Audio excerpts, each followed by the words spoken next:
વિભાગ દ્વારા વિશ્વ ક્ષય દિવસ નિમિત્તે જનજાગૃતિ રેલીનું આયોજન કરાયું। શહેરા તાલુકા આરોગ્ય વિભાગના અધિકારી ભરતભાઈ ગઢવીની ઉપસ્થિતિમાં રેલીનું આયોજન કરાયું। આરોગ્ય વિભાગની રેલીમાં આરોગ્ય વિભાગના કર્મી, આશા વર્કર બહેનો જેવા અને રેલીમાં જોડાયા હતા।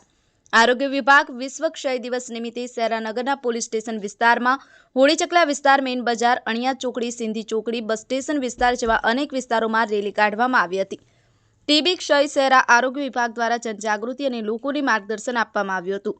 વિશ્વ ક્ષય દિવસ નિમિત્તે આરોગ્ય વિભાગ દ્વારા રેલીનું આયોજન કરાયું, જેમાં આરોગ્ય વિભાગના કર્મી, ટેકનિશિયન જેવા અનેક વિભાગના કર્મીઓ જોડાયા હતા। પંચમહાલ સત્ય ન્યૂઝ શહેરા।